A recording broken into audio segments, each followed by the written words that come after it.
Layag na nga ang couple na sina Jericho Rosales at Janine Gutierrez sa kanilang pag-iibigan. Nagkalat na sa social media ang larawan na kuha kagabi, December 24. Ito ay mga larawan ng team ni Eco kasama ang kanyang girlfriend na si Janine Gutierrez at mga kapatid ng aktres na nakuha sa mismong bahay ng aktor.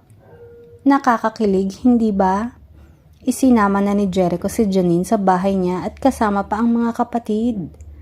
Mukhang sa susunod ay makikita na din natin na kahit walang okasyon ay kasama na ni Jericho ang aktres sa kanyang bahay. Wala namang masama kung magkakaganon at marami pang matutuwa pag nangyari yun. Dahil sa wakas ay natagpuan na din ni Janine ang taong muling magpapasaya sa kanya at ganon din sa aktor. Samantala, maaalalang ibinibenta na ni Jericho ang bahay na yun kamakailan ngunit wala pang bumibili. Ang tanong ng marami, itutuloy pa kaya ng aktor ang pagbebenta nito gayong meron na siyang makakasama sa malaking bahay niya?